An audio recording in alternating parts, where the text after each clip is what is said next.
కృష్ణుడు లేనినాడు ఆ అష్టప్రకృతులకి కదలిక లేదు కదా.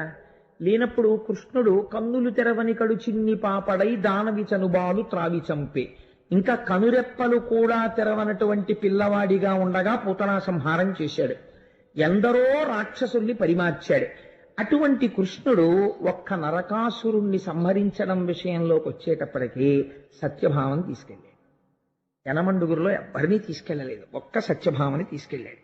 ఇలా రామాయణంలో దశరథ మహారాజు గారు తీసుకెళ్లారు ఒకసారి కైకమ్మని, చాలా ఉపద్రవం వచ్చింది, అలా తీసుకెళ్ళేందుకు. అలా మళ్ళీ సత్యభామని కృష్ణ భగవానుడు తీసుకెళ్తున్నాడు. ఇప్పుడు కూడా ఏమైనా ఉపద్రవం ఉంటుందా అలాగా? లేకపోతే మనందరికీ కూడా ఏదైనా ఒక గొప్ప సందేశం ఏమైనా ఉంటుందా అంటే, మీరు బాగా జ్ఞాపకం పెట్టుకోండి, కైకమ్మని దశరథుడు యుద్ధానికి తీసుకెడితే రామాయణం అంతా వచ్చింది కదండి. భార్యతో యుద్ధానికి వెళ్ళాడు కాబట్టి రామాయణం వచ్చింది, లేకపోతే యుద్ధం లేదు, అసలు రెండు వరాలు ఉండవు. లేదా సత్యభామతో భాగవతంలో కృష్ణుడు యుద్ధానికి వెళ్ళబట్టే మనకి దీపావళి పండగ మిగిలింది కదా. ఎప్పుడో ద్వాపర యుగంలో చంపాడు. కలియుగంలో ఇప్పటికీ ప్రతి ఏడాది మనం దీపావళి చేసుకుంటూనే ఉన్నాం. దీనికి ఏమైనా సందర్భం ఉందా? లేకపోతే ఇప్పుడు పూతనా సంహారం చేశాడండి, పూతనా సంహారం జరిగినటువంటి తిథి రోజున మనం ఎవరైనా ఏమైనా పండగ చేస్తామా? ఏమీ చెయ్యం. ఒకవేళ నేను మీకు ఆ తిథి చెప్పాను అనుకోండి, ఇవాళ పూతనా సంహారం జరిగిన రోజండి అని మీరు ఏమైనా చేస్తారా? ఏం చేయరు. లేకపోతే శకటాసుర భంజనం జరిగినటువంటి రోజు చెప్పాను అనుకోండి, చాలా తేలిక చెప్పేయడం, ఎందుకంటే కృష్ణుడి యొక్క జన్మతిథి చూసుకుని అక్కడి నుంచి రోజులు ఎక్కడితే చెప్పేయచ్చు. కానీ మీరు చేస్తారా? చేయరు. కానీ ఆనాటి నుంచి ఈనాటి వరకు దీపావళి చేసేవాళ్ళు ఎవరో తెలుసా అండి? దేవతలు చేస్తారు, కాబట్టి మనం చేస్తాం. ఒక్క నరకాసురుడి విషయంలో ఎందుకు అలా దీపావళి చేస్తారు? దీపావళి అంటే ఏమిటి అసలు? ఇవాళంటే మనం దీపావళి అంటే ఏం చెప్తామంటే బాణసంచ మ్రోగించుట. ఆవళి అన్న శబ్దాన్ని ఎక్కడ ప్రయోగించినా వరుస అని అర్థం. దీపావళి అంటే దీపముల వరుస అని అర్థం. అంటే ఒక దీపం పెట్టడం కాదు, చాలా దీపాలు పెట్టాలి అని. అనేక దీపాలు వెలిగిస్తాం, అందుకని వరసలుగా దీపాలు కనపడతాయి కాబట్టి దీపావళి. కానీ అలా ఎందుకు చేశారు? దీపాలు వెలిగించడానికి నరకాసురుడు చచ్చిపోవడానికి ఏమైనా సంబంధం ఉందా? నరకాసురుడి కన్నా చాలా ఘోరమైన రాక్షసుడు ఎవరండి అసలు? రావణాసురుడు. రావణాసురుడు చచ్చిపోయిన రోజున దీపాలు వెలిగించట్లేదే మీరు? మరి నరకాసురుడు చచ్చిపోయిన రోజున దీపాలు ఎందుకు వెలిగిస్తున్నారు? ఏమైనా సందర్భం ఉండి వెలిగిస్తున్నారా? సందర్భం తెలియక వెలిగిస్తున్నారా? లేకపోతే అసలు అలా వెలిగించకపోయినా పర్వాలేదా? అయితే వెలిగిస్తే ఏమైనా జరుగుతుందా? సత్యభావం వెళ్ళడం వెనక అతను ఏమైనా రహస్యం ఉందా? లేకపోతే చాలా క్యాజువల్ గా నేను వస్తానండి సరదాగానంటే తీసుకెళ్ళాడా? పోనీ సరదాగా తీసుకెళ్ళాడనుకోండి, ఏమని చెప్పాలి? ఆల్ రైట్ సత్య వెనకాల కూర్చొని చూడు నేను యుద్ధం చేస్తానని చెప్పాలి. ఆవిడ మధ్యలో లేచి విల్లోసారి లాగీయండి. అంతకుముందు ఆవిడ యుద్ధం చేసినట్టు ఆయనకి తెలియదు, కృష్ణుడికి కూడా తెలియదు. ఎందుకంటే సత్యభావం అంతకుముందు యుద్ధాలు చేసినట్టు మీరు ఎక్కడా తెలియారా భాగవతంలో? ఏమీ లేదు. మరి ఏమి ఇప్పుడు ఒక చిత్రమైన విషయం ఉంటుందండి. ఎప్పుడైనా నేను అలా బజారుకి వెళ్తున్నాను అనుకోండి, ఏమండి నేను వస్తానంది అనుకోండి మా ఆవిడ, సరే సంతోషం రా అంటాను. లేకపోతే నేను అలా షికారుగా కాసేపు అలా వెళ్ళొస్తానే అంటే నేను వస్తాను షికారు అందనుకోండి, సరే రా అంటాను. నేను ఆఫీస్కి వెళ్తున్నాను చాలా ముఖ్యమైన పని ఉంది అంటే నేను వస్తాను మీతో అందనుకోండి, అది ఆఫీస్కి ఎందుకు నువ్వు అంటాను. లేదు వస్తాను అని మారాం చేసింది అనుకోండి, ఒకవేళ ఫోన్లే వచ్చి ఏదో కాసేపు పక్కన కుర్చీలో కూర్చుంటుంది, ఏమో ఎందుకు వస్తానంటున్నాను. తీరా వెళ్ళిన తర్వాత నేను రాస్తాను ఫైల్ ఇలా ఇవ్వండి అందనుకోండి, పంపలు అడిపోతాయి. నువ్వు రాయడం ఏంటి ఫైలు? నువ్వు అలా రాయకూడదు, ఆఫీసులో నేనే రాయాలంతే, నాకు ఇచ్చింది ఉద్యోగం అందుకు అంటాను కదా. యుద్ధ భూమికి వెళ్ళినటువంటి వాడు భార్య యుద్ధం చేయగలదో లేదో చూసుకోకుండా అని ఏమన్నా ఇలా ఇవ్వండి సారా ధనస్సు నేను వేసేస్తాను బాణాలంటే తీసుకో సత్య అని వీళ్ళు ఇచ్చేస్తాడా? అప్పుడు వేయలేకపోతే బాణం ఏమవుతుంది? ఎదిరి బాణాలు ఎవరి మీద పడిపోతాయి? భార్య మీద పడిపోతాయి. అప్పుడు భార్యకి ఏమైనా అయితే కృష్ణుడిని ఏమంటారు రేపు పొద్దున్న లోకంలో? మరి ఎందుకు ఇచ్చాడు సత్యభామకి వీళ్ళు అంటే, చాలా క్యాజువల్గా ఏమీ తెలియకుండా చాలా సరదాగా అటువంటి యుద్ధరంగంలో అంత తేలిక పరాచికం ఆడగలిగినంత పురుషుడా కృష్ణుడు? మరి లేకపోతే సత్యభామకి ఎందుకు ఇచ్చాడు? నరకాసుర వధ అంతేనా? దాని వెనకాతల ఏమైనా రహస్యం ఉందా? మీరు ఈ కోణంలో అవతరించండి, నేను ఒక ప్రయత్నం చేస్తాను దాన్ని ఆవిష్కరించడానికి, మీరు పట్టుకోవడంలో ఉంటుంది దాన్ని. కాబట్టి ఒకనాడు కృష్ణ భగవానుడు కొలువు తీరి ఉండగా దేవతలు, ఇంద్రుడు, దుర్వాసో మహర్షి వీళ్ళందరూ వచ్చి మహానుభావ కృష్ణ, నరకాసురుడి యొక్క ఆగడములు రోజు రోజుకి మితిమీరిపోతున్నాయి, దేవతల యొక్క తల్లి అయిన అదితి యొక్క కుండలములను తస్కరించాడు. ఇదొక చిత్రమైనటువంటి విషయం. రాక్షసుడు అన్నవాడు ఇంద్రసింహాసనాన్ని ఎత్తుకుపోయిన వాడిని మనం చాలా మందిని చూశాం. వీడు అదితి కుండలాలు ఎత్తుకుపోయాడు. నరకాసుర వధకి మొదటి వాక్యం ఇది. వాడి ఎందు పెద్ద అభియోగం ఏమిటో తెలుసా అండి? అదితి కుండలములను తస్కరించినాడు. దేవతల తల్లి కుండలాలు ముట్టుకున్నాడంటే పరమేశ్వరుడు బయలుదేరాడు. నేను చూస్తాను వాడి సంగతి అన్నాడు. వరుణుడి ఛత్రాన్ని ఎత్తుకుపోయాడు. వాడివన్నీ చిత్రమైన సందర్భాలు. ఆయన గొడుగు కట్టుకుపోయాడు. వాడు దేవతలందరూ కూడా ఓ పర్వతం మీద విహారం చేస్తుంటారు, మణిపర్వతం అని. ఆ మణిపర్వతాన్ని ఎత్తుకుపోయాడు. ఈ మూడు ఎత్తుకుపోయాడు. వాడి ఆగడాలు అంతా ఇంతా కాదు. కృష్ణ, నువ్వే వాణ్ణి పరిమార్చాలి అని అడిగాడు ఇంద్రుడు. అడిగితే కృష్ణుడు అన్నాడు, తప్పకుండా నేను రాక్షస సంహారం చేస్తాను, నరకాసుర వధ చేస్తాను, నేను బయలుదేరుతున్నాను యుద్ధభూమికి అని దేవతలందరినీ స్వాంతనపరిచి తాను యుద్ధభూమికి బయలుదేరడం కోసమని రథం ఎక్కుతున్నాడు. ఆ బయలుదేరే ముందు గబగబా సత్యభామ వచ్చింది. ఆవిడ పేరు చాలా గమ్మత్తైన పేరండి, సత్యభామ. ఇప్పటికీ కూడా మొట్టమొదట ఆ పేరు ఎక్కడ వినపడుతుందో తెలుసా అండి? కొత్త కోడలు ఇంటికి రాగానే కొంచెం కాస్త విసురుగా నడిచింది అనుకోండి, ఏమాయ్ మీ కోడలు సత్యభామే అంటారు వెంటనే.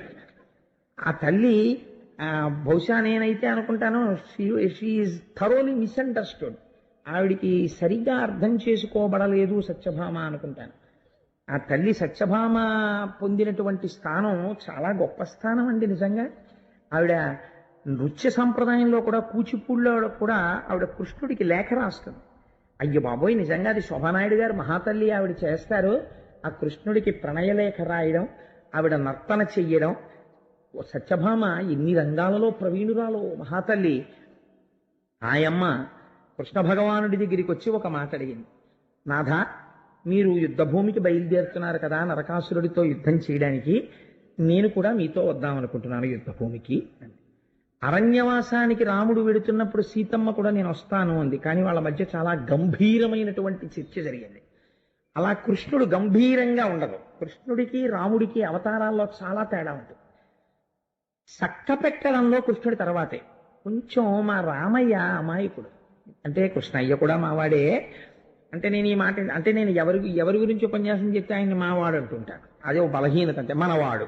లేదా ఎందుకు ఈ మాట అన్నానంటే, రాముడు చూడండి, ఆ మొట్టమొదట బాలకాండల యుద్ధానికి వెళ్ళినప్పుడు మారీచుణ్ణి చంపేసి ఉంటే అసలు రామాయణం అంత దూరం వెళ్ళేదండి. సీతాపహరణం జరిగేదా?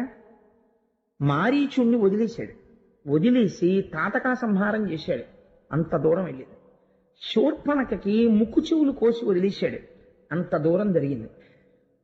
సగం చంపుతాడు, సగం వదులుతుంటాడు. దానివల్ల కష్టాలు కొని తెచ్చుకుంటూ ఉంటాడు రాముడు. కృష్ణుడు అలా కాదు. జరాసంధుడు యుద్ధానికి వస్తే వీడిని చంపేశామనుకో, మళ్ళీ మనకి పనికి మాలిన వాళ్ళందరినీ కూడేసుకొచ్చేవాడేవాడు. అందుకని కూడేసుకొచ్చిన వాళ్ళందరినీ చంపేసి వీడిని వదులుతుంటే వీడెళ్ళి మళ్ళీ పనికి మాలిన వాళ్ళందరినీ పట్టుకుని వస్తుంటాడు. వీడిని వదులుతుండా వాళ్ళని చంపుతుండా భూభారం తగ్గిపోతుంది. తేలిక నేను వెళ్ళి అస్తమానం ఎక్కడికని వెతకను, వీడిని వదిలితే వీడు పట్టుకొస్తాడు వాళ్ళందరినీ అని వచ్చినప్పుడల్లా జరాసంధుడు వదిలేసేవాడు, వాళ్ళని చంపేసేవాడు. ఈ వెర్రేడి తెలియక 17 మాటలు వచ్చాడు అక్షౌహిణీని పట్టుకుని. వచ్చినప్పుడు అలా చంపాడు. కురుక్షేత్రం జరగడానికి ముందరే అంచెలంచెల మీద చాలా మందిని తీసేశాడు ఆయన. అసలు నిజంగా తీలేదనుకోండి కృష్ణావతారం వీళ్ళందరూ కూడా ఎవరి పక్కన చేరుతారో తెలుసా అండి? దుర్యోధనుడి పక్కన చేరుతారు. కురుక్షేత్రంలో ఎంత కష్టమై ఉండేదో పాండవులకి నిగ్రహించడం. అందుకే పుట్టింది మొదలు అదే పని మీద ఉన్నాడు ఆయన. చక్కగా చక్కబెట్టుకు వచ్చేసాడు. అటువంటి వాడు యుద్ధానికి బయలుదేరుతుంటే సత్యభామ వచ్చి నేను వస్తాను. నేను ఇందాక అన్నాను కదా, రాముడు గంభీరంగా ఉంటాడు, కృష్ణుడు అలా గంభీరంగా ఉండడు, చమత్కారంగా ఉంటాడు. చమత్కారంగా మాట్లాడతాడు. తను చేస్తున్నది ఏమిటో అవతల వాళ్ళకి అర్థం చేసుకోవడం చాలా కష్టం. గంభీరంగా ఉండేవాడును గోపాలకృష్ణ గారిలా ఉండేవాడు దొరికిపోతాడండి. ఎందుకంటే లోపల ఏమి ఉండదు. ఓ ఆ ప్రశ్న ఆయనే, జవాబు ఆయనే. మీరు ఇచ్చిన డబ్బులు నేను ఏమైనా చేశాను అనుకుంటారేమో, మా ధర్మకర్తలు పైదేస్తారు కానీ మేము ఎప్పుడూ అలా తీసుకోము అని మీరు అడిగారేమో అనుకుని ఆయనే జవాబు చెప్పేసి, అది నిష్కల్మష హృదయాలు అలా ఉంటాయి. నాలాంటి వాడు ఉన్నాడు అనుకోండి, చాలా నవ్వుతూ మాట్లాడుతుంటాడు. కానీ ఆ మాట్లాడే మాటల వెనకాతల ఏముందో కనిపెట్టడం చాలా కష్టం. వాడు ఏమైనా అన్నాడా అంటే అన్నట్టు అనిపించదు, అనలేదా అంటే అనలేదని తేలిగ్గా తీసుకోవడానికి ఉండదు. అంతగా గమ్మత్తుగా ఉంటుంది. ఎవరైనా వచ్చి బాగున్నారా, నమస్కారం అండి అన్నారు అనుకోండి, అబ్బో చాలా గొప్ప మాయ మీద అన్నాడు అనుకోండి, ప్రశంసించినట్ట తెగడినట్ట ఏమంటున్నట్టు అలా ఉంటుంది కృష్ణతత్వం. ఆయన్ని పట్టుకోవడం చాలా కష్టం కృష్ణావతారంలో. కాబట్టే ఒక్కటే కాషనాడు గ్రహించాడు పెద్దవాడు. ఏమన్నారంటే, ఒరే కృష్ణుళ్ళ ఎప్పుడూ చేయకండి, కృష్ణుడు చెప్పింది చేసి చాలా. చెప్పేటప్పుడు స్పష్టంగా ఉంటాడు, అరమరిక ఉండదు. జగదాచార్యుడిగా నువ్వు ఇలా చెయ్యి అని చెప్తాడు. ఆయన చేసిన దాంట్లో మీరు అర్థం చేసుకున్నారా 1000 మెట్లు ఎక్కేస్తారు, ఒకేసారి నిచ్చెన ఎక్కుతారు. అర్థం అవడంలో తేడా వచ్చి ఆచరణలో పెట్టారా మొత్తానికి పోల్ మీద ఫ్యూజ్ కాలిపోతుంది.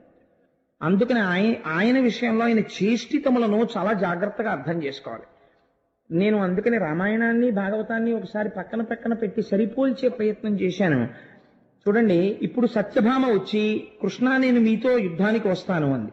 అంటే ఆయన అన్నాడు, సత్యభామ యుద్ధం అంటే ఏమిటో అది కూడా సరదాగా ఉంటుంది అనుకుంటున్నావు, రోజు నాతో ప్రణయ కేళీ విలాసాల్లో తేలియాడుతూ ఇది కూడా ఏదో ఉద్యానవనంలో విహరించడం అనుకుంటున్నావేమో. యుద్ధ భూమి అంటే ఎలా ఉంటుందో తెలుసా? సమద పుష్పంధయ ఝంకారములు కావు భీషణ కుంభేంద్ర బృంహితములు. అక్కడ తుమ్మెదల ఝంకారాలు వినపడవు, బ్రహ్మాండమైనటువంటి ఏనుగులు తొండములనెత్తి ఘీంకారములు చేస్తుంటాయి, అవి వినపడుతుంటాయి. వాయు నిర్గత పద్మ వనరేణువులు కావు తురగ రింకాముకోద్ధుతరజము. అక్కడ పద్మముల మించి వచ్చేటటువంటి పుప్పుడితో కూడిన గాలి రాదు. శరవేగంతో పరిగెత్తే గుర్రాలు యుద్ధభూమిలో వెళ్ళిపోతుంటే వాటి డెక్కల మించి పైకి రేగినటువంటి ధూళి వచ్చి మీద పడుతుంది. అక్కడ సరోవరాల మించి వచ్చేటటువంటి చల్లటి గాలి రాదు. శత్రువులు విడిచిపెట్టినటువంటి బాణ పరంపరలు వచ్చి మీద పడిపోతాయి. పైగా అక్కడ కలహంసలు మొదలైనటువంటి పక్షులతో కూడిన సరోవరాలు ఉంటాయని నువ్వు అనుకుంటున్నావేమో. భయంకరమైనటువంటి శత్రువులు రాక్షసులతో కూడినటువంటి యుద్ధభూమి అయి ఉంటుంది. కాబట్టి అక్కడ నువ్వు సంతోషించడానికి, అబ్బా తామర పువ్వు ఎంత బాగుందో అనండి, ఆ కలువ పువ్వు ఎంత బాగుందో అనండి, లేకపోతే ఆ కల్హార పుష్పం ఎంత బాగుందో అనండి అని చూడ్డానికి పూలతోట కాదు. ఒకడు ముళ్ళగా తట్టుకుంటాడు, ఒకడు శూలం పట్టుకుంటాడు, ఒకడు పరిగ పట్టుకుంటాడు, నెత్తుటితో తడిసిపోయి ఉంటుంది, మాంసంతో అంటుకుని ఉంటుంది, వాడు విసురుతుంటాడు. ఎక్కడ చూసినా అరుపులు కేకలు. యుద్ధ భూమి అంటే ఏమనుకుంటున్నావో, యుద్ధానికి వస్తానంటున్నావేంటి? అందుకని నువ్వు నేను పెడుతున్నాను కదా అని చెప్పేసి అయ్యో పాపమ్మ ఆయన ఒక్కరు పెడుతున్నారు సాయం చేద్దాం వద్దాం అనుకుంటున్నావేమో. నువ్వేమీ అలా కంగారు పడకు. కన్యా నీవేడా, నువ్వు ఆడపిల్లవి, నువ్వెక్కడ యుద్ధం ఎక్కడ? అందుకని రణరంగగమనమేడ, యుద్ధభూమి ఎక్కడ, ఒత్తు వేగము, నేను మళ్ళీ తిరిగి తొందరగా వచ్చేస్తాను, రాక్షసుల్ని పరిమార్చి, నువ్వు బెంగ పెట్టుకోకు, నిలువుము, వల్లదు, అందుకని నువ్వు నాతో రావద్దు అన్న తర్వాత కృష్ణ పరమాత్మ బయలుదేరబోతుంటే సత్యభామ యొక్క గొప్పతనం అంతా ఇక్కడ ఉంది. ఆవిడ ఇంకమ్మ తల్లిలా గంభీరంగా మాట్లాడలేదు. ఆవిడేం చేసిందంటే గబగబా వచ్చి, నేను అబద్ధం చెప్పాననుకుంటే మీరు పోతన గారి దశమస్కంధంలో ఉత్తరాఖండం చూసుకోండి, ఉత్తర భాగం, ఆయన చెయ్యి పట్టుకుని అలవోకగా చక్క ఆయన భుజం మీద గడ్డం ఆంచి ఆయన చెవిలోకి మాత్రమే వినపడేటట్టుగా ఎంతో ప్రియంగా ఒక చక్కటి మాట చెప్పింది. నీ యొక్క భుజములనబడేటటువంటి దుర్గముల చాటును నేనుంటాను, నీ భుజాల వెనకాతల నేనుంటే నన్నెవరేం చేస్తారు? నీతో నరుదెంతునంచు, కాబట్టి నాకు నీతో వచ్చి యుద్ధం చూడాలనుందయ్యా, నీ మీద నాకున్న నమ్మకం అటువంటిది. కాబట్టి కరదోయజముల్ ముకుళించి, ఆ 2 చేతులు పద్మాలు ముకుళించినట్టుగా ఇలా నమస్కారం చేసి ప్రార్థన చేసిందిట, నేను వస్తానండి మీతోటి అని. మృత్యనం మానిని నమస్కారం చేసి తన్ను భర్త బహుమాన పురస్సర దృష్టి చూడగన్, ఇంత ప్రియంగా మాట్లాడినటువంటి భార్యని కాదనలేనంత బలహీనత భర్త యందు ప్రవేశపెట్టి, అయ్యో ఇలా బతిమాలేస్తుంటే ఏం కాదనగలనని ఇంకా కాదనలేని స్థితికి కృష్ణుడొచ్చి ప్రియంగా తన వంక చూసేటట్టుగా కృష్ణుణ్ణి మార్చినదైన సత్యభామ నిలబడి ఉన్నది. కాబట్టి ఆవిడ ఎటువంటి చతురత కలిగినటువంటి స్త్రీయో చూడండి. సరే, ఇద్దరు గరుత్మంతుడిని అధిరోహించారు, రమ్మన్నారు స్వామి. ఇద్దరు బయలుదేరారు, యుద్ధ భూమికి వెళ్ళారు. ప్రాగ్జ్యోతిషపురము అని ఆ ఊరి పేరు కూడా చాలా గమ్మత్తుగా ఉంటుంది. ఆ ప్రాగ్జ్యోతిషపురానికి చేరుకున్నారు. అక్కడ నరకాసురుడు పరిపాలన చేస్తున్నాడు. ఆ నరకాసురుడికి నమ్మిన బంట్లు వంటి వారు 3 ఉన్నారు. ఒకడు మురాసురుడు, ఒకడు నిశుంభుడు, ఒకడు హయగ్రీవుడు. హయగ్రీవుడు అంటే నేను లక్ష్మీ హయగ్రీవ అవతారం గురించి చెప్పట్లేదు, రాక్షసుడు హయగ్రీవుడు. వీళ్ళు ముగ్గురు వాడికి నమ్మిన బంట్లు. అక్కడ దుర్గములు చాలా ఉన్నాయి. జలదుర్గము, గిరిదుర్గము, శస్త్రదుర్గము, ఇలా 6 రకాలైన దుర్గాల్ని శాస్త్రం చెప్తుంది. అటువంటి దుర్గములను, అనేక దుర్గములను వాడు నిర్మాణం చేశాడు. ఆ దుర్గములను చూశాడు పరమాత్మ గరుత్మంతుడి నుంచి. చూసి ఒక్కసారి తన చేతిలో పట్టుకున్నటువంటి గద చేత ప్రహారము చేస్తూ ఈ దుర్గములన్నింటినీ నేల కూల్చేశాడు. తన చక్ర ప్రయోగం చేత కొన్నింటిని కూల్చేశారు, తన ఖడ్గధారల చేత కొన్నింటిని కూల్చేశారు. కూల్చి పాంచజన్యాన్ని చేతిలో పట్టుకుని ప్రళయకాలంలో మేఘం ఎలా ఉరుముతుందో అలా పాంచజన్యాన్ని పూరించారు. పూరించేసరికి మురాసురుడు అనబడేటటువంటి రాక్షసుడు నరకాసురుడికి అత్యంత ముఖ్యుడు. వాడు అక్కడ ఉన్నటువంటి జలదుర్గంలో నీటి లోపల పడుకుని నిద్రపోతున్నాడు. వాడు ఆ నిద్రపోతున్నవాడు పైకి లేచాడు. పోతన గారు అన్నారు, వాడు పెద్ద జడ వేసుకున్నట్టు. ఈ జడ వేసుకున్న వాళ్ళు మనకి ఇద్దరు కనబడతారు, కాలయవనుడు ఒకడు, మురాసురుడు ఒకడు. వాడికి ఉన్న గొప్పతనం ఏమిటో తెలుసా అండి? వాడు ప్రాగ్జ్యోతిషపురాన్ని మురాపాశములతో కట్టి ఉంచుతాడు. వాడు ఆ పాశములతో కట్టాడు. కృష్ణ పరమాత్మ తన చేతి ఖడ్గంతో ఆ పాశములను ఖండించారు. ఖండించి పాంచజన్యం పూరిస్తే మురాసురుడు పైకొచ్చాడు. వాడికి 5 తలకాయలు. 5 తలకాయలతో వాడు ఈ బ్రహ్మాండములో ఉన్నటువంటి పంచభూతములను మింగేసేలా ఉన్నాడు. అగ్నిహోత్రం పాకితే ఎలా ఉంటుందో, మీరు ఇలా పొడవుగా సన్నగాను ఏదైనా ఇంధనాన్ని పోసి వెలిగించారనుకోండి, అది వెలుగుతోంది అనుకోండి ఒక అగ్ని రూపంలో, అది ఎలా ఉంటుందో అలా ఉంటుంది వాడి జడ. అటువంటి జడతో వాడు నీటిలోంచి పైకి లేచాడు. లేచి కృష్ణుడి వంక చూశాడు. చూసి కృష్ణ నిలు అని కృష్ణుడితో యుద్ధానికి వచ్చాడు. వచ్చి యుద్ధం చేస్తున్నప్పుడు పరమాత్మ తన గదా ప్రహారంతో ఆ మురాసురుడి యొక్క శిరస్సుని బ్రద్దలు చేశాడు. వాడు మరణించాడు. మురాసురుడు మరణించగానే వాడి కుమారులు 7 బయలుదేరి కృష్ణ పరమాత్మ మీదకి యుద్ధానికి వచ్చారు. ఆ 7 కూడా కృష్ణ పరమాత్మ నిర్జించారు. ఈ వార్త నరకాసురుడికి చేరి నేను కూడా యుద్ధానికి వస్తాను, నేను బయలుదేరి యుద్ధానికి వస్తున్నానని నరకాసురుడు బయలుదేరి యుద్ధానికి వచ్చాడు. తీరా నరకాసురుడు యుద్ధానికి వచ్చేసరికి యుద్ధభూమి ఎలా ఉంటుంది? వచ్చినటువంటి వాడు సామాన్యుడు కాడు, నరకుడు. మీరు ఇక్కడే ఒక్క విషయం తెలుసుకోవాలి.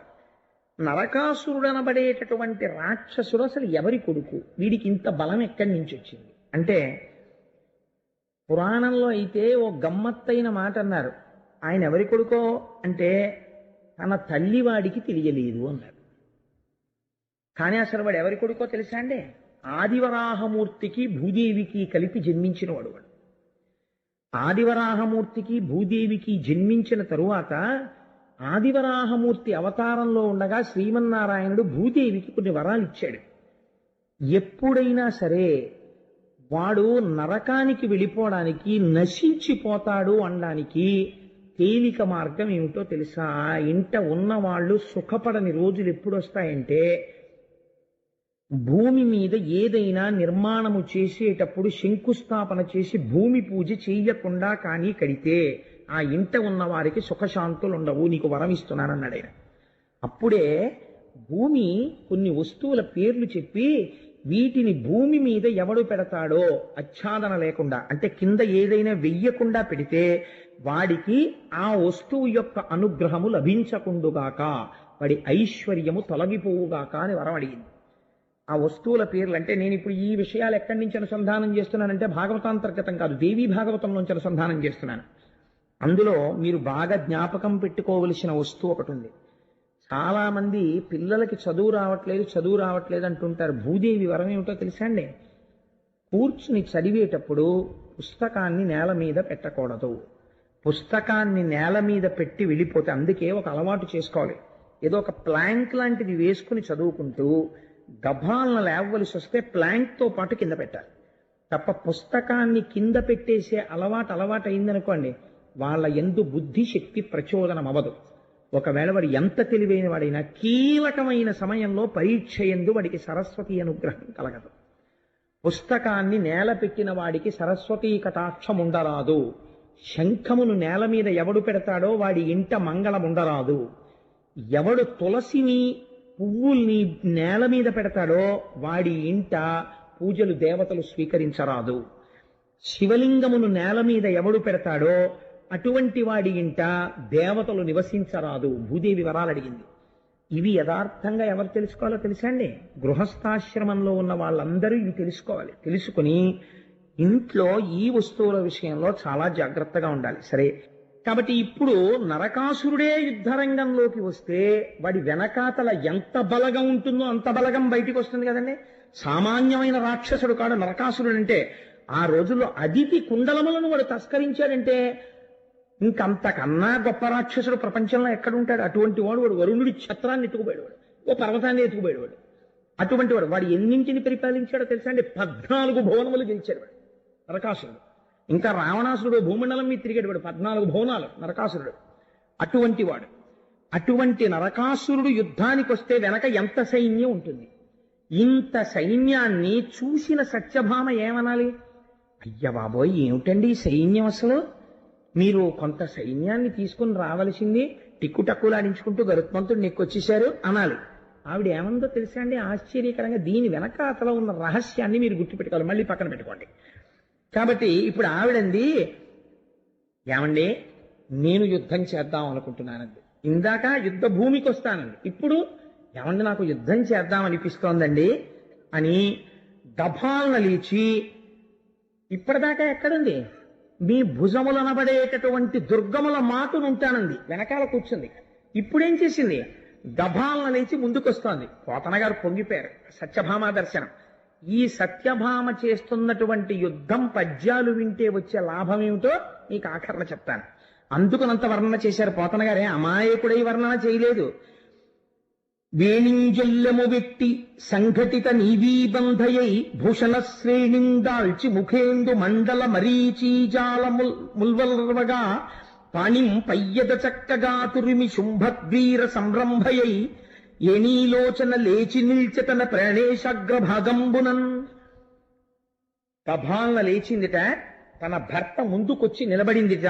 ప్రాణేశాగ్రభాగంబునన్, ఇప్పటి వరకు వెనకాతలకు వచ్చింది, ఇప్పుడు ముందుకొచ్చి నిలబడింది. ఎలా నిలబడిందిట? ఆ నిలబడగానే వేణుంజొల్లము వ్యక్తి పెద్ద జడ. అసలు సత్యభామ అనగానే మనందరికీ గుర్తొచ్చేది ఏమిటంటే ఆ జడ. కాబట్టి ఆ జడను ఒక్కసారి తీసుకుని ఇలా ఇలా ఇలా ఇలా ముడి వేసేసుకుని గట్టిగా ఇలా ముడేసేసుకుంది, ఇంకా కదలకుండా. పెద్ద జడ కదండి, మరి త్రాచుపాములాగా.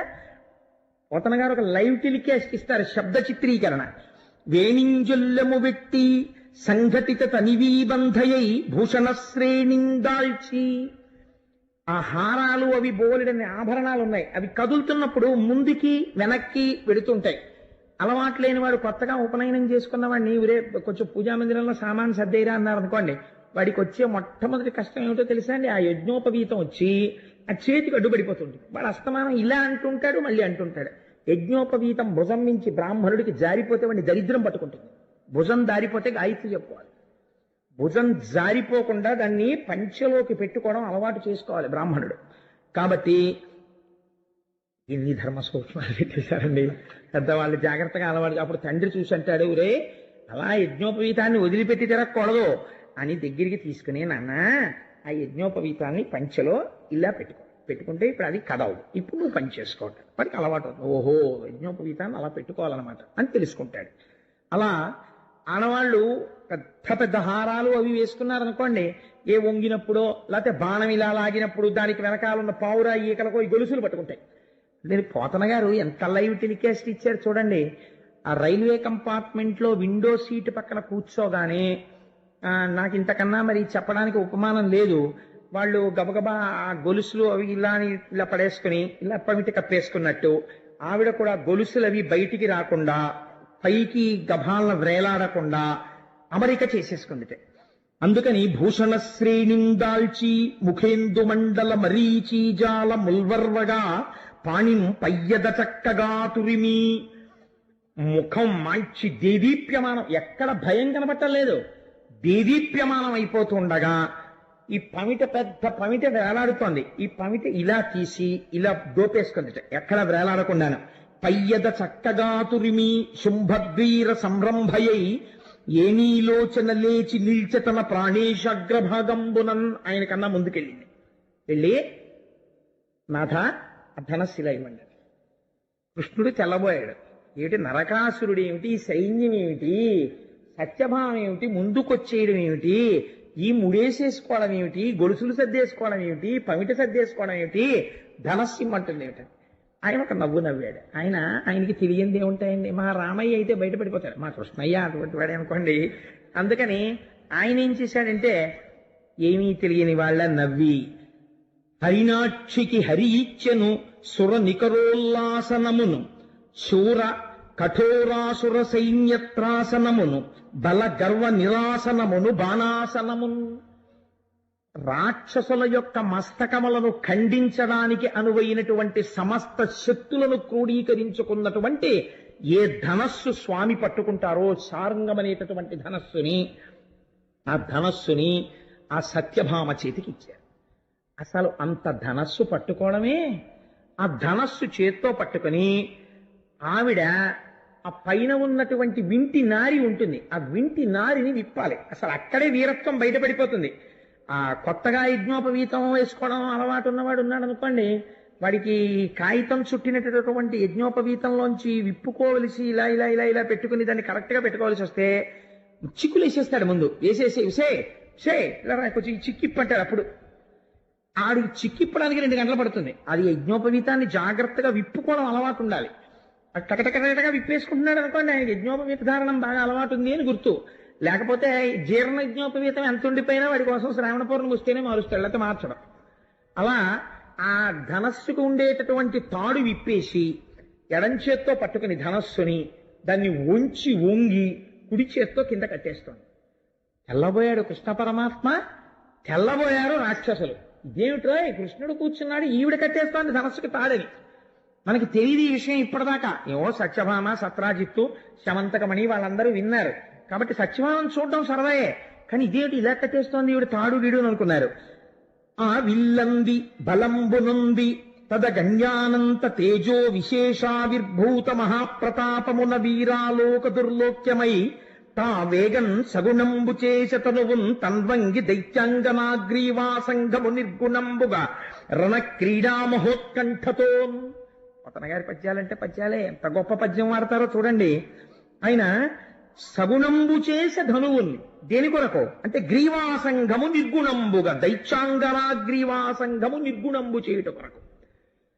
ఆవిడ లేచి ధైర్యంగా తాడు విప్పి ఇలా కట్టేస్తుంటే పోతన గారు అంటారు, ఈవిడ కడుతున్నటువంటి తాడు కొన్ని లక్షల మంది రాక్షస స్త్రీల మెడలలో ఉన్నటువంటి పసుపు తాడు తీసేయడానికి కడుతున్న తాడు అన్నారు. అంటే ఆవిడ ఎంత వీరకాంతో ఒక్కసారి చూపించారు. అటువంటి తల్లి ఆ విల్లంది బలంబు నొంది, అది పరమాత్మ యొక్క ఆ కరపీడనమునకు అలవాటు పడినటువంటి ఆ ధనస్సది. ఎప్పుడైతే నిరంతరము పరమాత్మ యొక్క చేతి సంస్పర్శకి నోచుకున్న ధనస్సు ఆయన గట్టిగా పట్టుకుంటారో, అటువంటి ధనస్సు పట్టుకోగానే ఆవిడిలో ఒక గొప్ప తేజస్సు కనపడింది. వెంటనే యుద్ధానికి బయలుదేరి ఆ ముందు నిలబడి ఒక్కొక్క బాణం తీసి అభిమంత్రిస్తోంది. మామూలుగా ఏదో బాణాలు వేయడం కాదు, చిల్లర బాణాలు. బాణం చేత్తో పట్టుకొని అభిమంత్రిస్తోంది. ఆగ్నేయాస్త్రం, వారుణాస్త్రం, వీటిని అభిమంత్రించి ఆ అల్లెత్రాడికి తగిలించి ఆకర్ణాంతం వరకు లాగాలి. దాన్ని ధైర్యంగా ధనస్సును నిలబెట్టి గురి చూసి మొక్కవోని ధైర్యంతో వింటినారిని ఆకర్ణాంతము లాగి వదిలిపెట్టాలి. అప్పుడు పెద్ద ధనుస్తుంది. అసలు ఆ వింటినారిని ముందు లాగి చూస్తారు, ఆ టంకారం అంటారు. ఠం ఠం ఠం అని భీషణ ధనుల వింటన్నారి సారించి వైకుంఠుండా రఘురామమూర్తి సమరోత్సాహుండై విజృంభించి. రామచంద్రమూర్తి ధనుష్ టంకారం చేస్తే పడిపోయేవారు చాలా మంది. అటువంటి టంకారం కృష్ణ భగవానుడు చేసినా కూడా ఆ ధనుష్ టంకారం చేసి బాణప్రయోగం చెయ్యడం ప్రారంభించింది.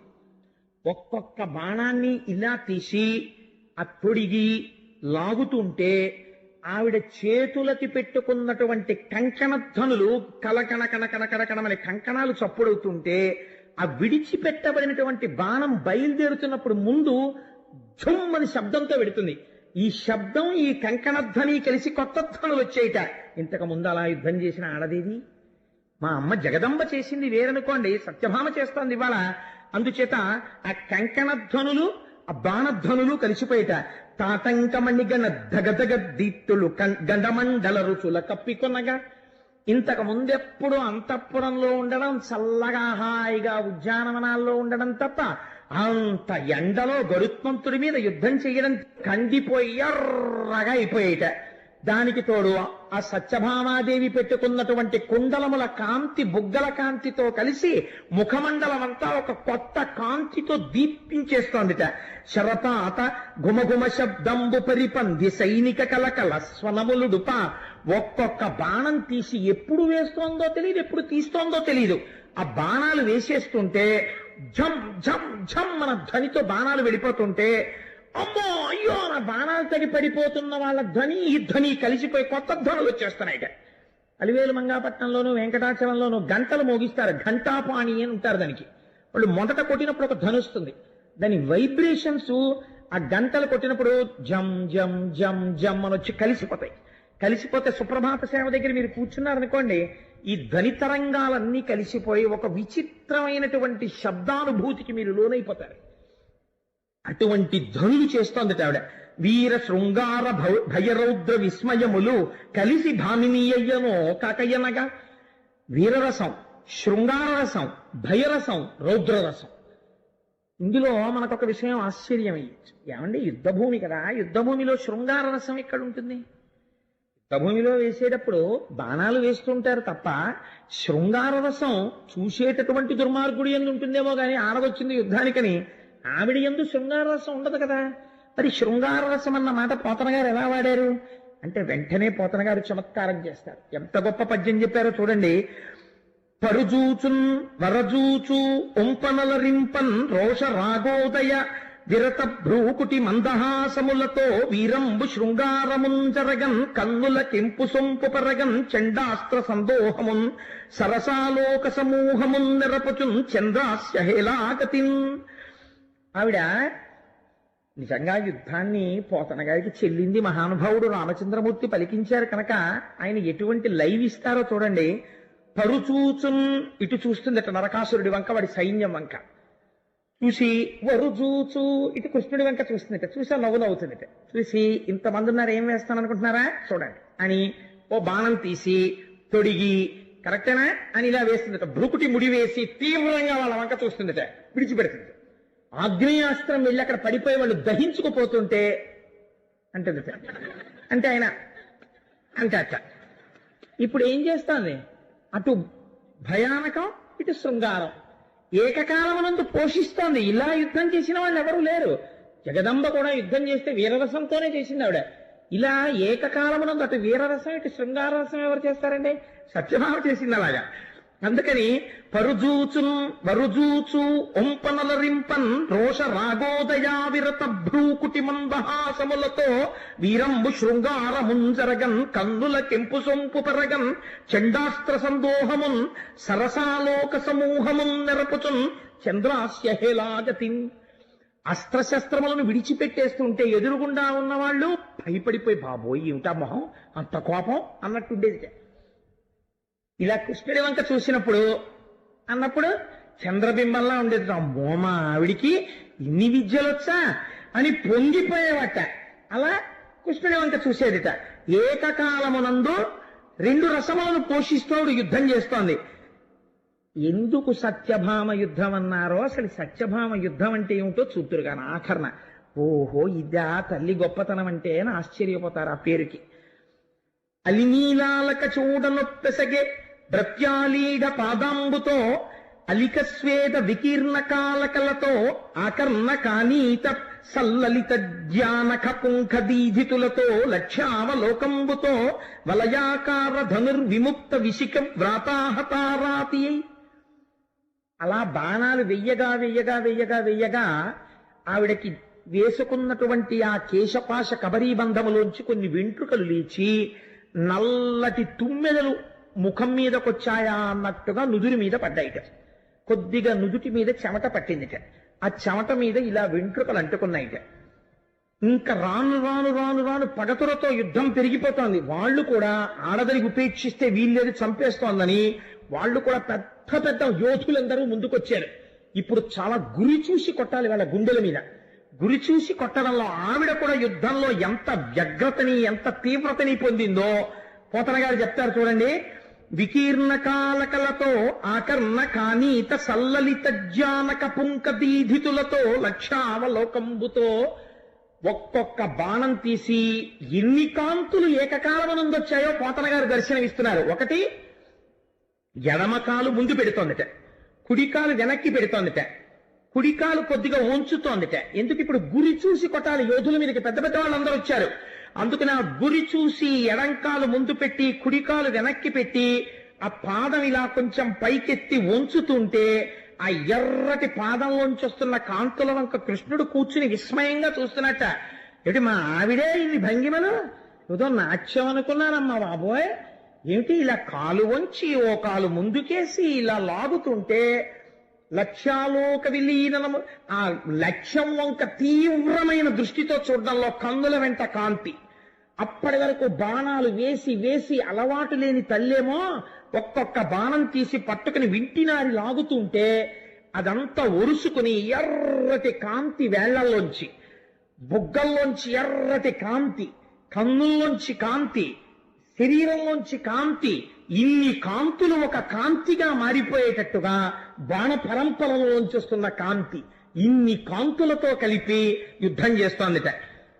చూసిన వాళ్ళు అనుకుంటున్నారు ముందా మిగిలిన వాళ్ళ మాట అలా ఉంచండి. కృష్ణుడు పక్కన కూర్చున్నవాడు తెల్లబోయి ముక్కున వేలేసుకుని, అమ్మ సత్యభామ నాకు తెలియదు ఇలా కూడా యుద్ధాలు చేస్తావు నువ్వని, ఏమో అనుకున్నాను. ఎంత ఎంత చమత్కారం చూపించావు అంతఃపురంలో. బొమ్మ పిండ్లిండ్లకు పోనొల్లనను బాలరణ రంగమునకెట్లు రదలంచే మగవారి కనినత మరుగు చేరిడి ఇంటి పగవారి గెల్వనే పగిది జాలే పసిడి ఉయ్యల లెక్క భయమందు భీరువు కగపతి స్కందమే కడిది నెక్కే సకుల కోలాహల స్వనములోర్వని కన్య పతః భాంకృతుల నిర్భంగినొచ్చే నీలకంఠములకు రుచంబు నేర్పుచూ అలసి తొలగిబోవు అలరుబోడి ఏ విధమున నుండి ఎలమి నాలీఢాది మానములను రిపుల మానమడప. తెల్లబోతున్నాడు కృష్ణ పరమాత్మ దేనికిట? బొమ్మ పెండ్లిండ్లకు పోనొల్లనను బాలరణరంగమునకెట్లు రదలంచే. సత్యభామ సత్యభామ రుక్మిణీదేవి బొమ్మల పెళ్లిళ్ళు చేస్తోంది, వెళ్ళు అంతఃపురంలో బొమ్మల పెళ్లిళ్ళు అవుతున్నాయంటే, అమ్మ బాబోయ్ మళ్ళీ పల్లకీలో ఇక్కడి నుంచి అంత దూరం బొమ్మల పెళ్లిళ్ళకి వెళ్ళడమా, నేను వెళ్ళలేను బాబోయ్ నాకు ఓపిక లేదని చెప్పి ఈ అంతఃపురం నుంచి ఆ అంతఃపురానికి పల్లకీలో వెళ్ళడానికి అమ్మో అంత దూరమే అని అంత సుకుమార ఇవాళ యుద్ధ భూమికి వచ్చిందా? మగవారి ఎవరైనా కనపడేటప్పటికీ ఒక పక్కకి వెళ్ళిపోయి మగవారి కంట పడడానికి సిగ్గుపడిపోయేటటువంటి అతివ ఇవాళ ఇంతమంది ముందు పవిట తీసి చీరలో దోపుకుని యుద్ధం చేస్తోందా? పసిడి ఉయ్యల లెక్క భయమందు భీరువు కగపతి స్కంధమే కడిది నెక్కే. బంగారు ఉయ్యాల ఎక్కి ఊగు సత్య అంటే, అమ్మ బాబాయ్ ఉయ్యాల ఎక్కడమే పడిపోతే అనేటటువంటి సత్యభామ ఇవాళ గరుత్మంతుడి మూపురం మీద కూర్చుందా? కూర్చున్నప్పుడు ఆయన ఏం అలా కూర్చోడు, యుద్ధం చేసేటప్పుడు గరుత్మంతుడు ఆతతపక్షమారుతరజ కంపిత ఘూర్ణితాచల వ్రాత మహర్ణ ఉండు భయంకరంగా రెక్కల్ని అల్లారుస్తూ తన ముక్కు పోట్లతో ఎదుటి సైన్యంలో ఉన్నటువంటి ఆ ఏనుగుల్ని పొడుస్తూ తన కాలి గోళ్లతో కొడుతూ కిందకి పైకి ఇలా ఏటవాలుగా తిరుగుతుంటాడు ఆయన. తిరుగుతున్నప్పుడు జాగ్రత్తగా కూర్చోవాలి ఆ పక్షి మీద. దాని మీద కూర్చున్నప్పుడు అలా అల్లిబిల్లిగా కూర్చున్నారు అనుకోండి, ఓ రకమితి కింద జారిపోతే లేనిపోను గొడవ. అంత జాగ్రత్తగా కూర్చోవాలి ఆ గరుత్మంతుడి మీద. అలా కూర్చోడానికి ఉయ్యాల ఎక్కడానికి భయపడిపోయింది వాళ్ళ గరుత్మంతుడి మీదకి ఎక్కిందా? సకుల కోలాహల స్వనములోర్వని కన్య పతః భంకృతులకి భంగినొచ్చే. ఎవరైనా ఉత్సాహపరచడం కోసమని ఆ సైన్యంలో ఉన్న వాళ్ళు ఏం చేస్తారంటే పెద్ద పెద్ద పట్టహాలు తీసుకొస్తారు, తీసుకొచ్చి పెద్ద పెద్ద చప్పుళ్ళు చేస్తుంటారు. అలా పెద్ద పెద్ద చప్పుళ్ళు వినపడేటటువంటి సైన్యము యొక్క ధనులను విని యుద్ధం చేస్తోంది.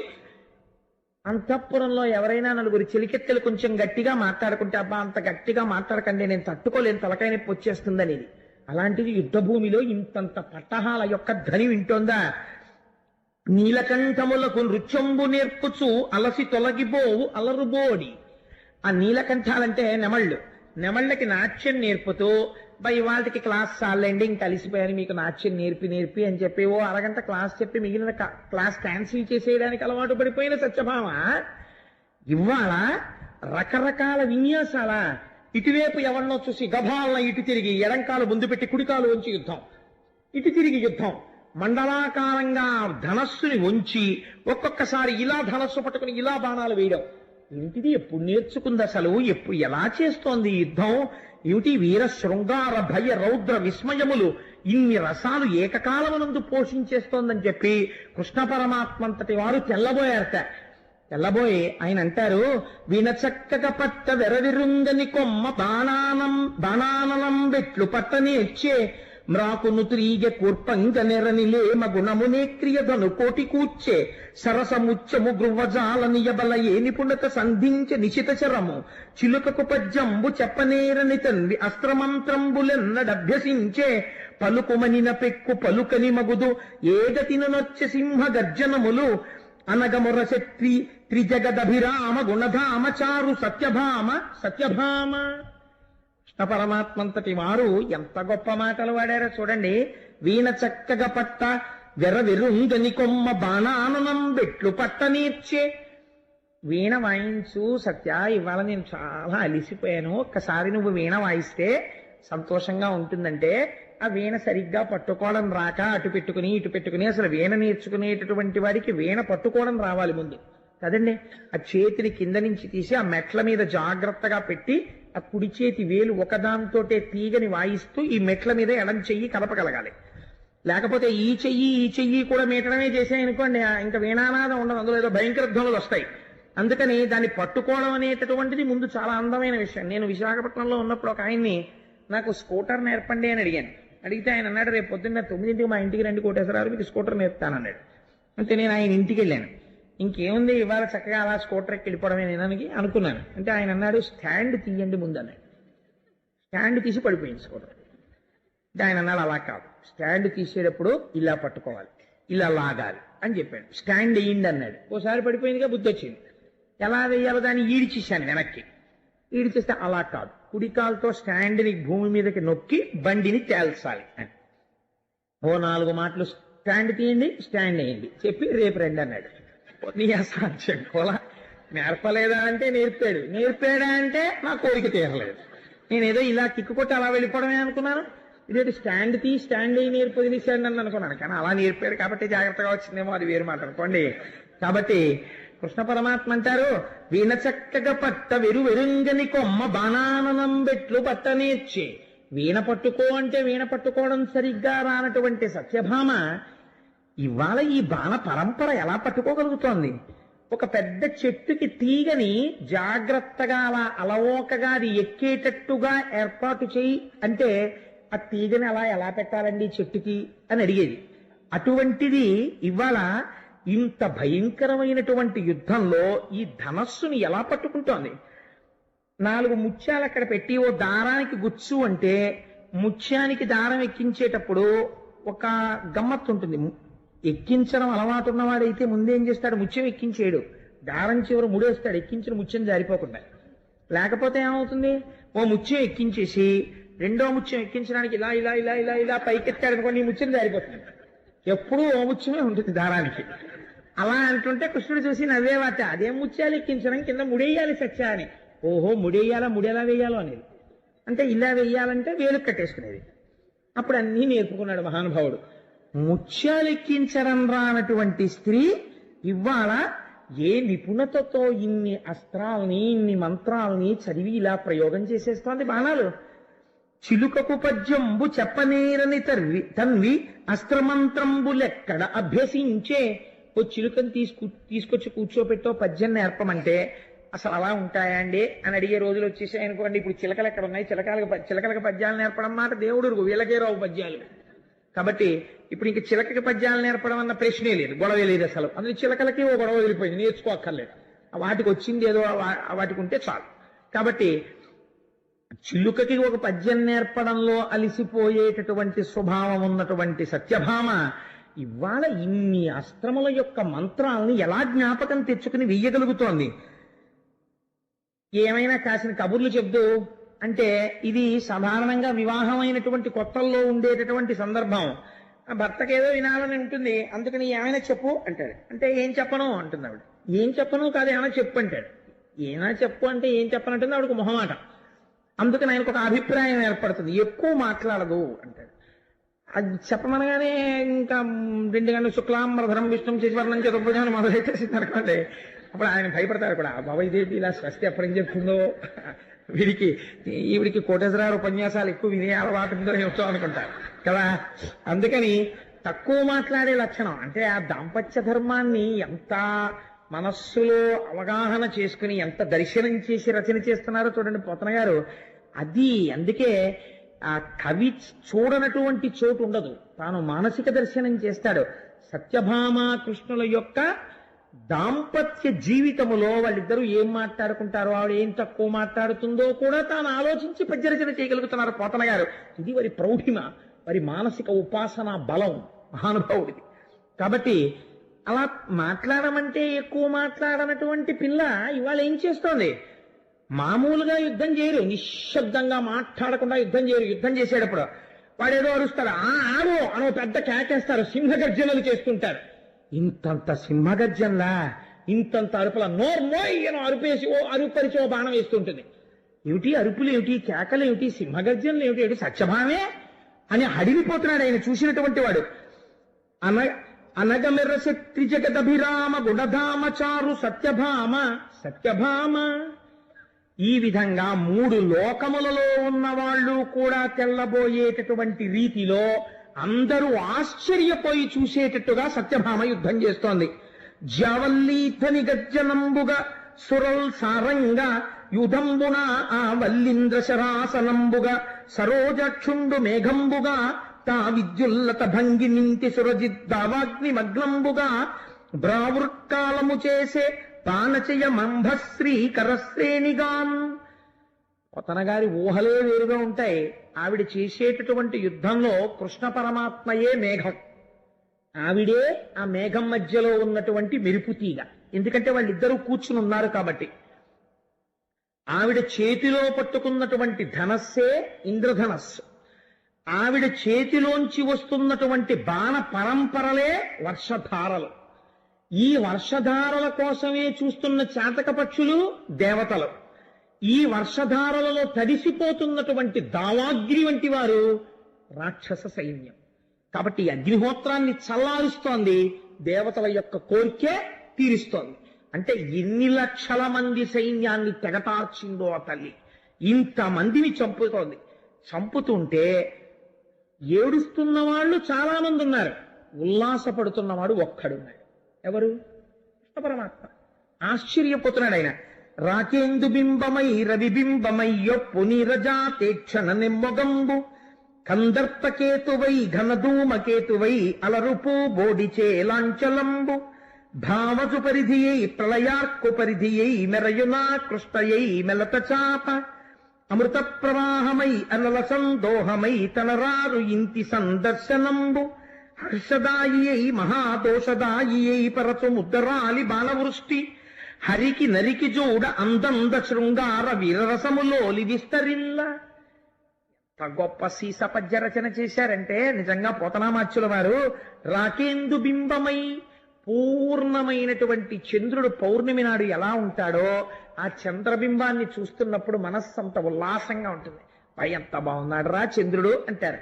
పౌర్ణమి నాటి చంద్రుణ్ణి చూసి ఏమిటండి బాబా చంద్రుడు అలా ఉన్నాడన్నవాడిని నేను ఇప్పటిదాకా పుట్టి బుద్ధుడికి తెలియదు. ఆ చంద్రబింబాన్ని చూడగానే ఎవడైనా ప్రసన్నత పొందుతాడు. అబ్బా ఎంత బాగున్నాడో చంద్రుడు అంటాడు.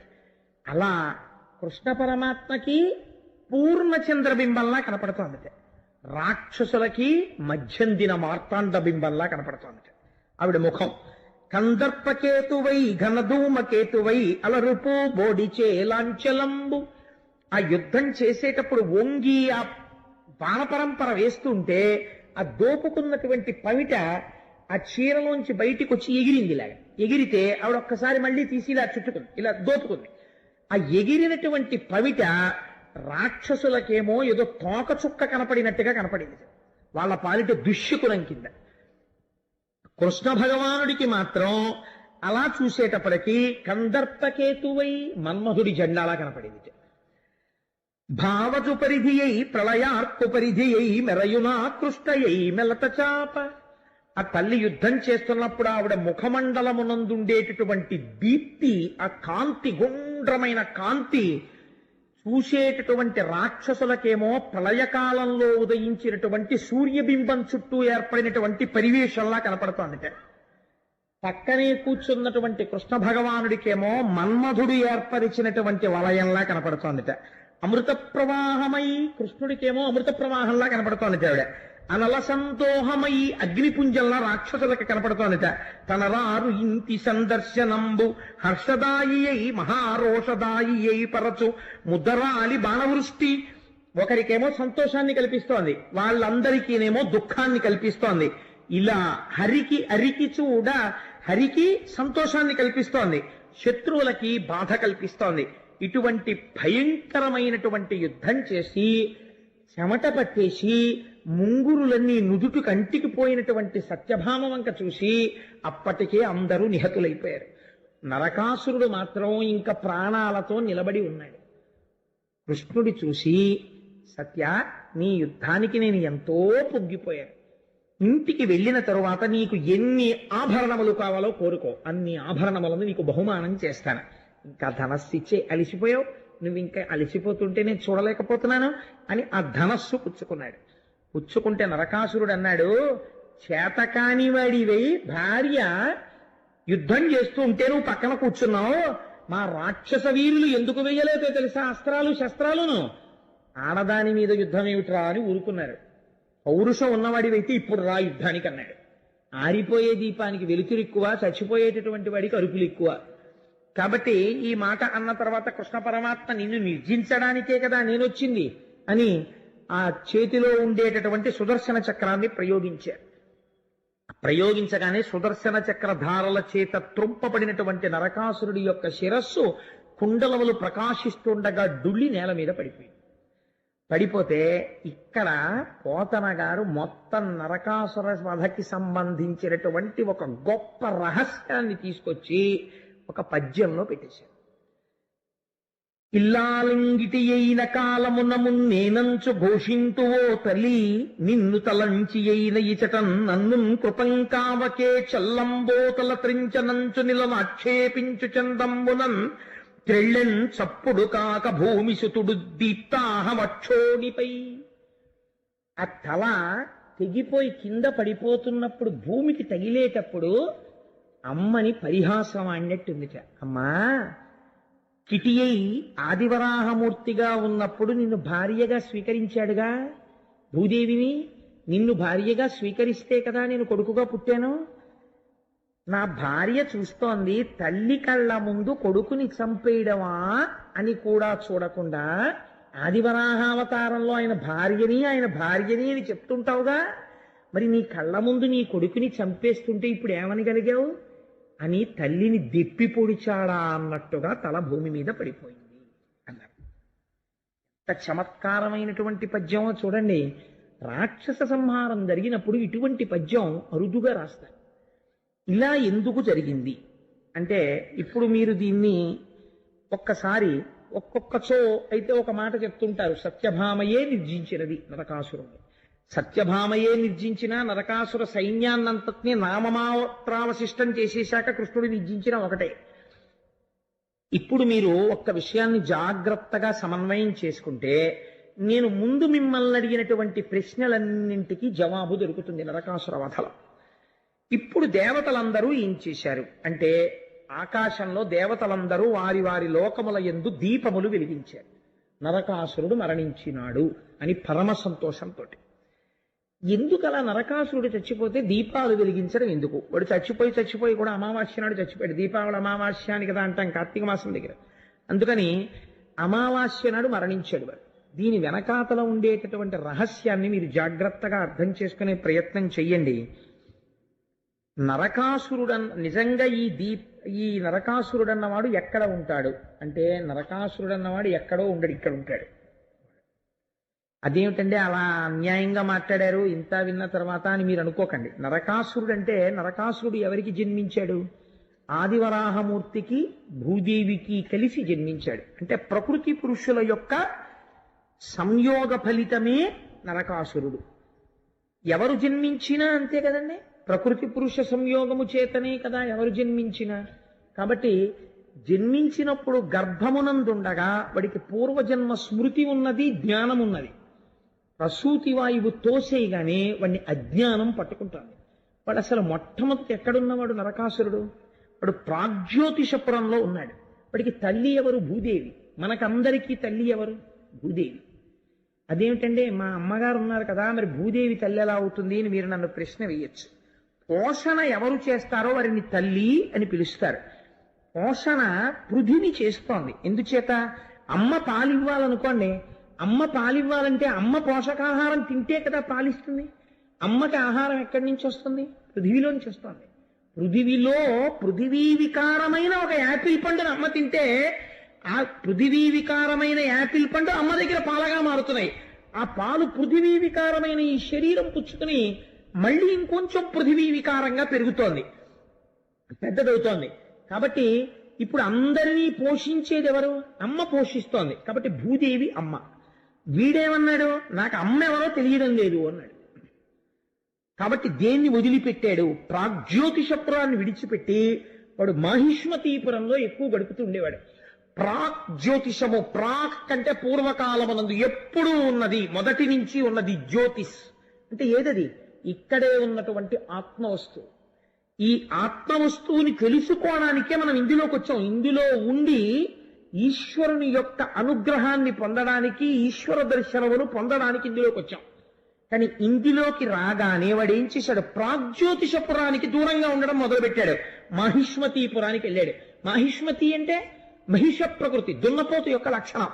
ఏమిటది? ముగ్గురి వల్ల వచ్చింది. ముగ్గురు స్నేహితుల్ని పట్టుకున్నాడు. ఎవరు వాళ్ళు అంటే అదిగో ఆ మురాసురుడు అనబడేటటువంటి వాడు, నిశుంభుడు అన్నవాడు, హైగ్రీవుడు అన్నవాడు.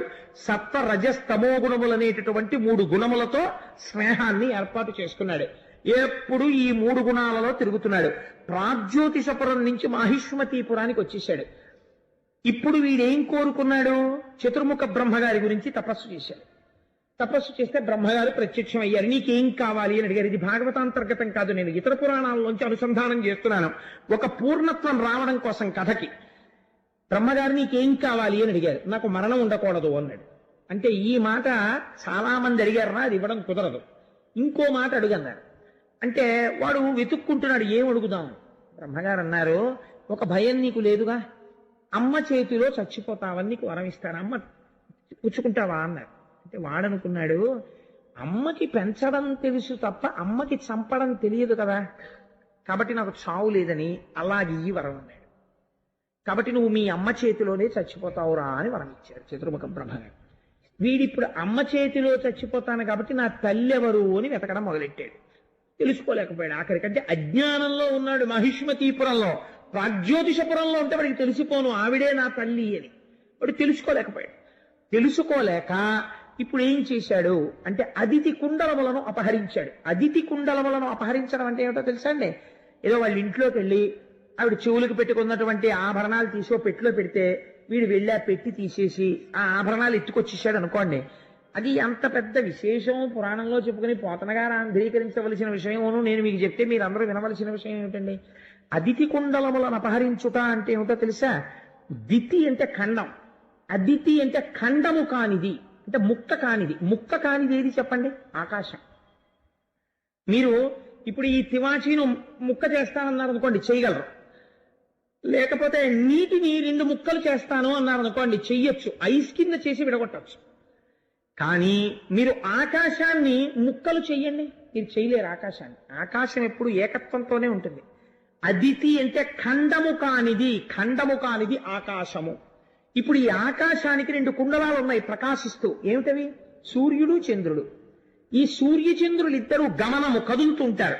సూర్యచంద్రులు కదిలితే ఏమవుతుంది? మన ఆయుర్దాయం తగ్గిపోతుంది. సూర్యోదయం అయిందనుకోండి, నా ఆయుర్దాయం కొంత వెళ్ళిపోయినట్టే. రేపటి సూర్యోదయం అయిపోయిందనుకోండి, నా ఆయుర్దాయంలో 12 గంటలు వెళ్ళిపోయింది.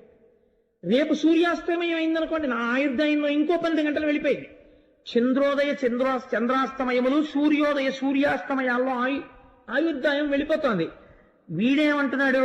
నేను ఆ కుండలములను దొంగిలించానన్నాడు. అంటే కాలము యొక్క ప్రసరణ నా మీద లేదన్నాడు. అంటే అజ్ఞానమునందున్నాడు, నాకు మరణము లేదన్నాడు. అది అదితి కుండలములను తస్కరించడం అంటే. కాబట్టి ఇప్పుడు ఏం చేశాడు? చతుర్దశీ కన్యని వివాహం చేసుకున్నాడు. ఎవరి చతుర్దశీ కన్య? త్వష్ట ప్రజాపతి యొక్క కూతురు. త్వష్ట అంటే ఎవరు? త్వష్ట అంటే తొలుచున్నది అని నిఘంటువులకు అర్థం. తొలిచేది ఏది? మాయ. మాయ అంటే ప్రకృతి. ప్రకృతి అంటే 14 భువనాలు. 14 భువనాలే చతుర్దశి. కాబట్టి చతుర్దశీ కన్యని వివాహం చేసుకున్నాడు. అంటే 14 భువనములు మాయకి చిక్కి ఈ భోగభాగ్యాలన్నీ శాశ్వతం అనుకున్నాడు. కాబట్టి ఇప్పుడు ఏమైంది? త్వష్ట ప్రజాపతి యొక్క కుమార్తె అయిన 14 భువనములను తనదనుకుంటున్నాడు. అనుకుని ఈ చతుర్దశి తనది తనది అన్నాడు. అని అనేక మంది రాజుల దగ్గరికి వెళ్ళాడు. వెళ్ళిన చోటల్లా వాడు చేసినటువంటి చమత్కారమైన పని ఏమిటో తెలుసా అండి? నరకాసురుడు ఆ రాజుని చంపడం, ఆ రాజుల పిల్లల్ని తీసుకురావడం. మీకు రావణాసురుడి ప్రకృతిలో వాడు కొంతమందిని చెరబట్టాడు, కొంతమందిని అనుభవించాడు. నరకాసురుడి యొక్క ప్రకృతి ఏమిటో తెలుసా అండి? వాడు ఏ స్త్రీని వాడు అనుభవించలేదు. 16,000 మంది కన్యల్ని తీసుకొచ్చి కారాగారంలో పెట్టాడు. నరకాసుర వధ అయిపోయిన తర్వాత కృష్ణ పరమాత్మ అంతఃపురంలోకి వెళ్ళాడు. ఈ 16,000 మంది కృష్ణుణ్ణి చూసి ఈయన్ని మనం భర్తగా పొందితే బాగుండును అనుకున్నారు. 4 దంతాల ఏనుగులు 2 దంతాల ఏనుగులు ఎక్కించి వీళ్ళందరినీ ఆయన ద్వారకా నగరానికి పంపించేసి ఇంద్రుడి దగ్గరికి వెళ్ళి వచ్చిన తర్వాత ఈ 16,000 మందికి 16,000 అంతఃపురాలు కట్టి 16,000 మందిని ఏకముహూర్తమునందు 16,000 రూపాలతో వివాహం చేసుకున్నాడు ఒకే కృష్ణుడిగా కనపడుతూ. ఇప్పుడు ఎంతమంది భార్యలయ్యారు? ఇందాక 8, ఇప్పుడు 16,000. వీడు తెచ్చిన 16,000 ఎందుకు పనికొచ్చాయంటే కృష్ణుడికి పెళ్లాలు చేయడానికి పనికొచ్చాయి. అంతే కదండి. ఈ 16,000 మందిని వీడి జీవితం అంతా కలిపి తెచ్చి చెరసాలలో పెట్టాడు. 16,000 మందిని తీసుకొచ్చి చెరసాలలో పెట్టడము అంటే ఏమిటో తెలుసా అండి? ఈశ్వరుడు షోడశ కళా ప్రపూర్ణుడు. 16 కళలు ఉంటాయి. ఆ 16 కళలు ఏవని చెప్తారో తెలుసా? పృథివి, ఆపస్, తేజో, వాయు, ఆకాశము, అన్నము, వీర్యము, మంత్రము, తపస్సు, మనస్సు, ప్రాణము, శ్రద్ధ, లోకము, నామము, కర్మ. ఈ 16ంటికి కలిపి 16 కళలని పేరు.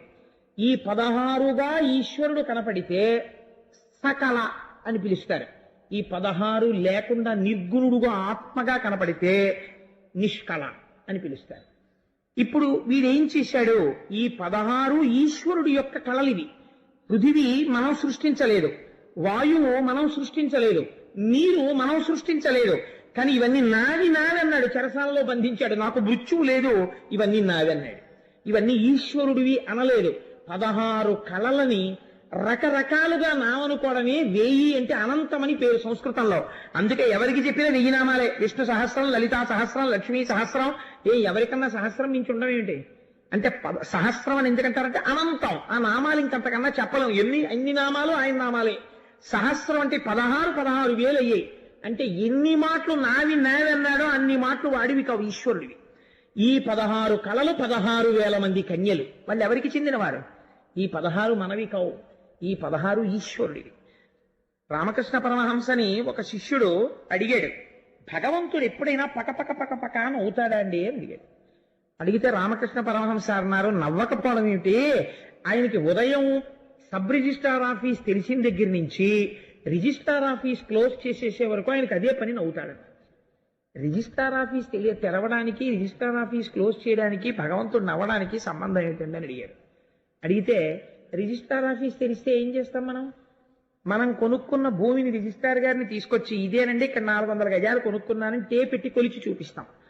భూమిని కొనుక్కున్నవాడు కొలిచినప్పుడల్లా ఈశ్వరుడు పకపక నవ్వుతాట. ఇలా ఎంతమంది కొలిచారో ఇప్పటికీ, ఈ కొలిచిన వాళ్ళందరూ వెళ్ళిపోయాడు, వీడు బయలుదేరాడు మళ్ళీ పట్టుకుని ఇవాళ అని నవ్వుతుంటాట ఆయన పకపక.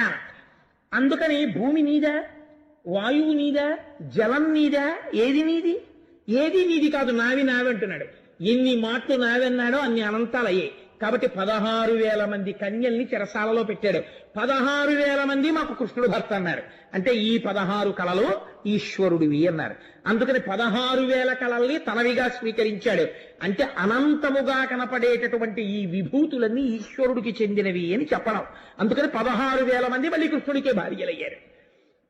ఇటువంటి వాడు ఈయన చతుర్దశీ కన్యని వివాహం చేసుకున్నాడు. చేసుకున్న తర్వాత ఇప్పుడు ఎవరి చేతిలో చచ్చిపోవాలి? బ్రహ్మగారి వరం ప్రకారం అమ్మ చేతిలోనే చచ్చిపోవాలి. ఇప్పుడు అమ్మ ఎవరు? భూదేవి. ఇప్పుడు ఆ భూదేవి చంపేయాలి. ఇప్పుడు భూదేవి అంశగానే సత్యభామ వచ్చింది. భూదేవి అంశే సత్యభామాదేవి. అందుకే సత్యభామ అన్న పేరే పెట్టడం వెనకాతల ఒక రహస్యం ఉంది. ఇంత యుద్ధం, సత్యభామ యుద్ధం చెప్పడం వెనకాతల సత్యభామ యొక్క యుద్ధం వింటే వచ్చే ఫలితం ఏమిటో తెలుసా అండి? ఎందుకన్ని పద్యాలు చెప్పానో చెప్పనా? సత్య అంటే ఏమిటి? మారనిది. మారనిది ఏది ప్రపంచంలో? పరమేశ్వరుడు ఒక్కడే. బ్రహ్మం ఒక్కటే మారదు. మిగిలినవన్నీ మారిపోతుంటాయి. ఇవాళ ఉన్నది రేపు ముసలిదైపోతుంది. ఇవాళ ఉన్న నల్ల వెంట్రుక రేపటికి తెల్ల వెంట్రుక అయిపోతుంది. ఇవాళ ఇంతే ఉన్న వెంట్రుక రేపటికి పొడుగు అవుతుంది. ఇవాళ పొడుగైన వెంట్రుక కత్తిరించేస్తే రేపటికి పొట్టు అయిపోతుంది. అన్నీ మారుతాయి.